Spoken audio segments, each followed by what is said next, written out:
మీ అందరికి కూడా శుభములు తెలియజేసుకుంటా ఉన్నానండి. దేవుని వాక్యం పరిశుద్ధ గ్రంథమైన బైబిల్లో రోమీయులకు రాసిన పత్రిక 5వ అధ్యాయం 6వ వచనంలో భక్తిహీనుల కొరకు యేసుప్రభు శిలువలో చనిపోయినానని దేవుని వాక్యం రాయబడింది. రోమీయులకు రాసిన పత్రిక 5వ అధ్యాయం 8వ వచనంలో మనము పాపులమై ఉండగా, బలహీనులమై ఉండగా, భక్తిహీనులమై ఉండగా నీకు మనందరి కొరకు యేసుప్రభు ఆయన శిలువలో చనిపోయి తిరిగి లేచినాడు. ఆ దినాల్లో యేసుప్రభుల వారి శిలువ వేయక మునుపు అలాంటి శిలువ శిక్ష దాదాపుగా 30,000 మంది అలాంటి శిలువ శిక్ష అనుభవించారంట. అయితే ఈ 30,000 మంది కూడా వారు తప్పు చేసినటువంటి వారు, వారు పాపం చేసినటువంటి వారు, వారి పాపాన్ని బట్టి ఆ 30,000 మందికి ఆ విధమైనటువంటి శిక్ష విధించబడింది.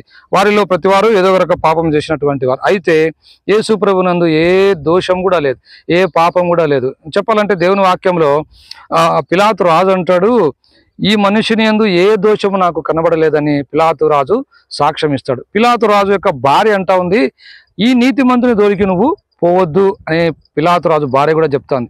అక్కడ యేసు ప్రభు సిలువ వేసినటువంటి శతాధిపతి ఏమంటా ఉన్నాడంటే, ఈయన నిజముగా దేవుని కుమారుడు అంటా ఉన్నాడు. సోదరి సోదరుడా, ఈ నీతిమంతుడైనటువంటి దేవుడు, ఈ పాపము లేనటువంటి దేవుడు, ఈ పాపం ఎరిగినటువంటి దేవుడు, ఈ పాప రహితుడైనటువంటి దేవుడు నీ నా పాపముల కొరకు ఆ గొల్గొతా కొండ మీద నీ కొరకు నా కొరకు శిక్ష అనుభవించినాడు. దాదాపు 12 మైళ్ళు యెరూషలేము వీధులలో యేసు ప్రభు సిలువను మోసినారండి. యేసు ప్రభు ముళ్ళ కిరీటం ధరింపజేసినారు. ఆ విధంగా యేసు ప్రభుల వారికి ఆ యొక్క అంగీని చీట్లు వేసుకున్నారంట. యేసు ప్రభు వారిని పిడిగుద్దులు గుద్దినారంట. యేసు ప్రభు వారి ముఖం మీద ఉమ్మి వేశారు. యేసు ప్రభుల వారిని హింసించినారు. దేవుని వాక్యంలో యెషయా ప్రవక్త రాస్తాడు, మన అతిక్రమ క్రియలను బట్టి అతడు గాయపరచబడేను, మన దోషములను బట్టి అతడు నల్లగొట్టబడేను, మన సమాధానమైన శిక్ష అతని మీద పడేను, అతడు పొందిన దెబ్బల చేత మనకు స్వస్థత కలుగుచున్నదని యెషయా ప్రవక్త రాస్తాడు. ఆయన మన కొరకు తృణీకరింపబడినటువంటి వాడైనాడు, ఎన్నికలైనటువంటి వాడైనాడు. ఎందుకో తెలుసా? నీ కొరకే. ఈ వీడియో చూస్తున్న సోదరి సోదరుడా, ఎంతకాలం నువ్వు పాపంలో జీవిస్తావు? నీ కొరకు యేసు ప్రభు సిలువలో మరణించినాడు, సమాధి చేయబడి 3వ దినాన తిరిగి లేచినాడు. ఈ మాటలు వింటున్నటువంటి నీవు ఇది గ్రహించాలని దేవుడు కోరుతా ఉన్నాడు.